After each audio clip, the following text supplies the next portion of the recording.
시청자 여러분 안녕하십니까?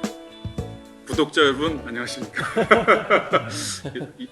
입에 하도 배서 파이낸셜 타임스와 이코노미스트로 보는 세계 경제 파보세 오늘 첫 번째 공부 시간입니다. 첫 번째 주제로 주식시장이 버블이 아니다 이런 그 파이낸셜 타임스의 수석 논설위원 마틴 울프의 기사를 선택을 했습니다. 네. 주식시장이 과연 지금 버블인가 아닌가 어떻습니까? 네, 이 기사는 작년 12월 중순에 나온 기사인데 기본적으로 현재도 같은 상황이라고 볼 수가 있겠습니다. 그래서 주식시장이 버블인가에 대한 대답을 하기 위해서는 기업 이익, 그렇죠. 그리고 이자율 이 두 수준을 고려를 해야 됩니다. 그래서 뭐 지금 현재 그러면 기업 이익 대비해서 주가가 높은 수준이냐 이 질문을 던지면 버블이냐 아니냐 답변도 나올 수 있겠죠. 그렇죠. 네. 기업 이익 대비해서 주가를 평가하는 지표로 주가 이익 비율이라는 것이 널리 사용되고 있습니다. 그래서 주가 이익 비율이 높을 경우에는 미래의 주식 수익률이 낮은 것으로 이렇게 알려져 있습니다. 미래의 주가 이익 비율을 역으로 하면 이익 주가 비율이 되는데 이 기사가 쓰여진 작년 12월 중순 당시 미국 S&P 주가 지수, 가장 대표적인 주가 지수가 되겠죠. S&P 주가 지수의 이익 주가 비율은 3% 수준이었습니다. 1880년 이후에 기간 중에서 이보다 이익 주가 비율이 낮았던 시기는 1929년, 우리가 어떤 일이 잘 알고 있죠. 대공황이었죠. 네. 1999년과 2000년. 닷컴 버블이 있었던 때였죠. 그 닷컴 열풍이 있은 다음에 주가가 폭락했죠. 그렇죠. 네. 2000년 초반에 아주 폭락을 했죠. 폭망했죠. 이 두 기간에 국한이 됩니다. 그래서 역사적으로 볼 때 이러한 그 낮은 이익 주가 비율, 반대로 말하면 주가 이익 비율이 매우 높은 수준이라는 것인데 미국의 그 주가 수준이 기업 이익 대비해서 매우 높은 수준이다. 이렇게 말씀드릴 수 있겠습니다. 이제 쉽게 얘기해서 지금 현재로서 보면 기업 이익만 보면 주가는 높은 수준이다. 그렇죠. 네. 그러니까 대공황 이후에 이렇게 낮은 적은 없었으니까. 그래서 대공황과 그다음에 닷컴 버블을 제외하면 뭐 가장 낮은 수준이라 할 수 있는 것이죠. 그렇죠.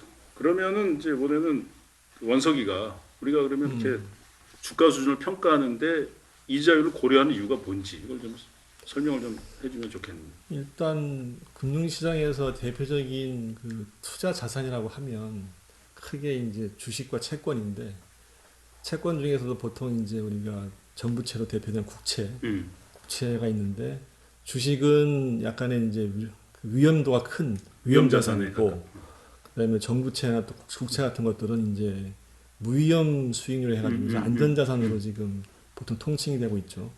그런데 이제 주식도 그렇고 채권도 그렇고 이제 수익률이 중요하지 않습니까? 근데 주식 같은 경우에는 이제 그 주식 투자를 통해서 뭐 가격의 등락이나 또 거기서 받는 배당금이란 이런 수익이 여러 가지 있는데 주식의 미래 예상 수익률이 이제 우리가 보통 고려를 하고 또 정부채는 이제 그 정부 채권에서 이제 나오는 이자율이 있어요. 수익률이. 그 두 개를 이제 시장에서 보통 비교를 합니다. 그렇기 때문에 금리 수준, 이자율 수준이 당연히 주식시장에 영향을 미치게 되는 거죠.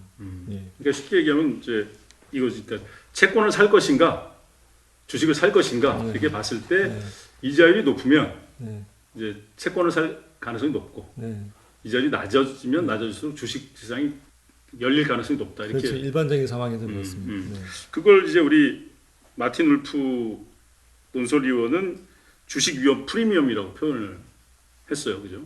네. 그렇습니다. 네. 그래서 그 주식 위험 프리미엄은 한마디로 위험에도 불구하고 우리가 채권 대비해서 주식을 투자하려는 마음 이렇게 표현할 수 있겠죠. 그죠? 주식은 이제 위험 자산이기 때문에 위험을 이제 그 선택한다는 것은 위험을 선택한 만큼의 수익률을 이제 요구하는 그런 자산이 되는 거고 정부채는 오늘 한 나라의 정부가 보증을 하기 때문에 그 위험이 뭐 없거나 아니면 조금 있거나 그런 상태이라는 거죠. 그렇죠. 그러니까 이제 주식 위험 프리미엄은 이제 쉽게 얘기해서 높을수록 투자를 하는 게 유리하다 이렇게 볼 수 있겠죠. 그렇죠. 네. 그러면 지금 현재 그 이자율 수준 어떤지 이자율 수준은 지금 굉장히 우리가 그 이제 코로나 팬데믹 전후를 이제 볼 수 있는데 그 전부터도 굉장히 장기간 동안 낮은 금리 수준 유지를 해왔죠. 그런데 이제 작년 3월 이후에 이제 미국 등 여러 가지 그 다른 서구 나라에서도 마찬가지지만서도 팬데믹 영향이 크기 때문에 그 금리 조정이 안 되고 현재까지도 굉장히 저금리가 유지가 된 상황이죠. 그래서 지금 유럽 같은 경우에는 마이너스 금리가 지금 대부분 많이 지금 도입돼 있고요. 미국도 마찬가지고 하지만 실질적으로 이렇게 저금리 상태가 오래돼 지속된 건 역사적으로 별로 없습니다. 네. 그러니까 이제 뭐 미국 정부나 미국 중앙은행에서 연준에서 계속 이 상태를 유지하겠다고 하지만 그럼에도 불구하고 지금 이자율 상태는 굉장히 낮은 수준이다. 이렇게 뭐 대충 네. 그런 느낌을 가지면 되겠네. 네. 오케이. 그러면은 지금 결국 이제 중요한 질문이 기업 이익 그리고 이자율 수준을 고려할 때 그럼 주식시장이 버블이냐 아니냐 이런 질문을 던질 수밖에 없습니다. 그렇죠?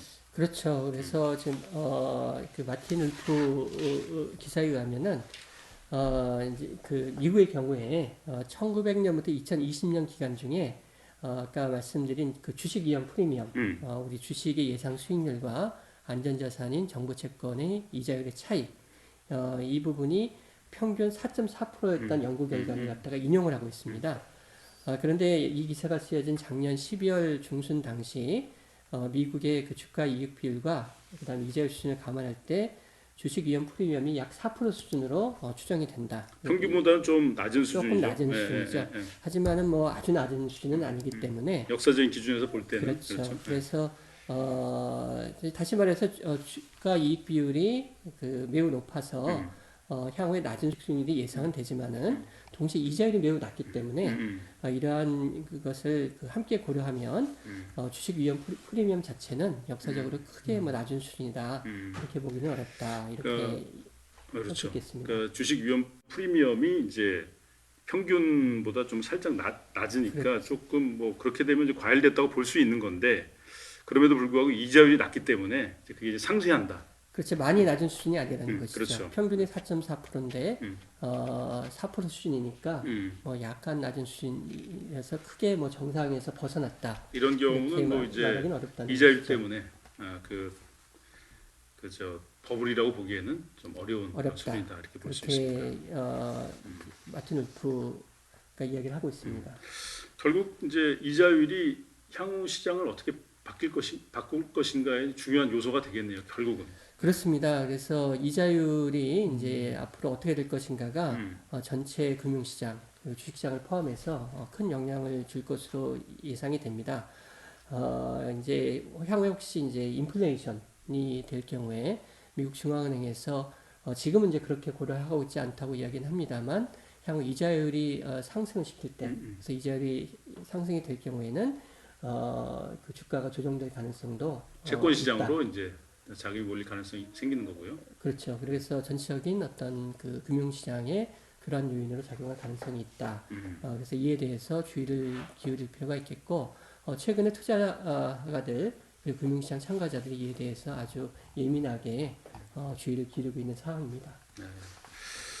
그러니까 결국 우리가 이제 주식 투자를 할 때 뭔가 이렇게 어떤 종목 또 뭐 이렇게 전체적인 뭐 그 자금의 규모 이런 것만 볼 게 아니라 거시적으로 그 주식 위험 프리미엄이 어느 정도 수준인가 그걸 마음속으로 그려보고 뭐 파이낸셜 타임스나 이코노미스를 보면 거기에 대한 기사들이 자주 나오니까 대충 역사적으로 4.4%였으니까 이 아래로 떨어지면 지금 주식시장이 좀 과열되고 있구나 뭐 이런 그 마음속으로 그걸 그려보면서 주식을 바라보면 좀 더 주식시장을 크게 또 입체적으로 바라보는 게 될 수 있겠네요.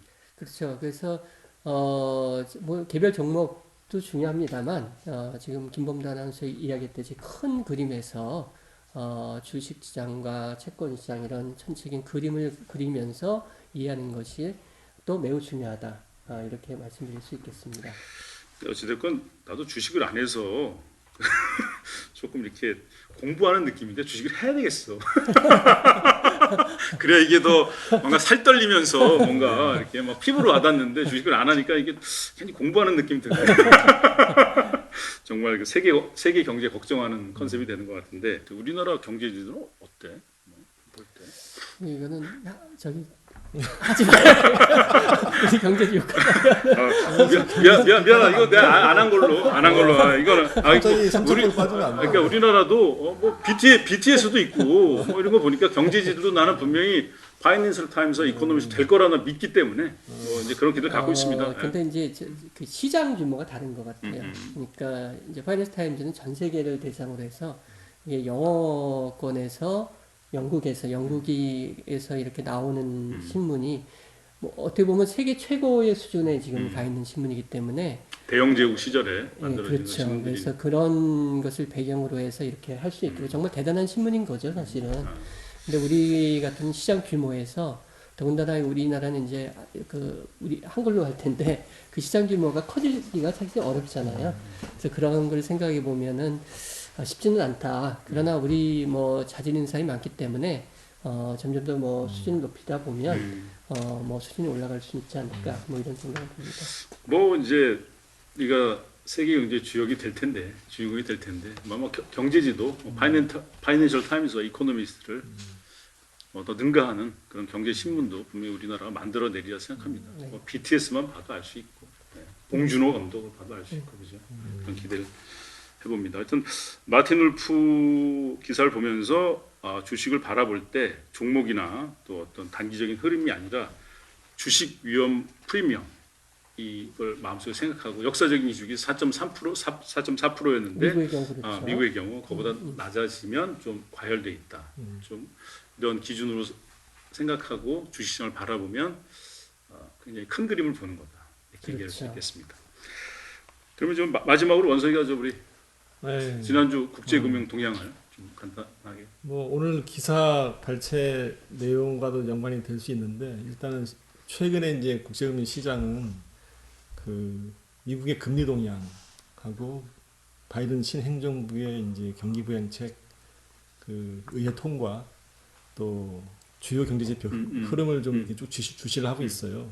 하고 있는데 이제 특징적으로 보면은 미 국채 금리가 이제 지난주 그 1.5%를 넘어서는 그 양상이었고 또 그러면서 인플레이션 기대가 높아지고 있습니다. 왜냐하면은 이제 바이든 행정부에서도 1.9조 달러의 경기 부양책을 하원에서 이제 통과시킨 상태이기 때문에 아무래도 이제 대규모의 유동성이 시장에 이제 공급되면서 그것이 이제 경기를 좀 너무 빠른 속도로 그 진작시킬 수 있기 때문에 그런 측면에서 보면은 시장에서 일단 그 물가 상승에 대한 그 기대가 좀 형성이 되고 있다 볼 수 있어요. 하지만서도 한편으로는 그 미 연준이나 또 미 재무장관 옐런 같은 경우에도 보면은 시장을 좀 달래려고 하는 모습입니다. 그 특히 이제 연준 파월 의장은 이제 뭐 백신 접종 확대로 금년 하반기에는 미국 경제가 좋아질 것으로 지금 보고 있지만서도 아직은 불안한 상태다. 그렇기 때문에 물가 상승 압력은 지속적이지도 않고 또 당장에 우려할 바는 아니다. 그래서 안심을 하면 좋겠다. 이런 식의 이제 그 메시지를 시장에 던지고 있죠. 오케이. 그래서 뭐 결국은 이제 경기 부양을 하기 위해서 돈을 풀 수밖에 없는데 돈을 풀면 인플레이션이 될 것인가? 또 안 풀면 실업이 오고 그 문제가 이제 결국은 이제 우리의 다음 질문이 되겠습니다. 그래서 조 바이든의 경기 부양 정책이 과연 미국의 인플레이션을 가져올 것인가 아닌가? 그것도 우리가 오늘이 아닌 다음 시간에 다루도록 하겠습니다.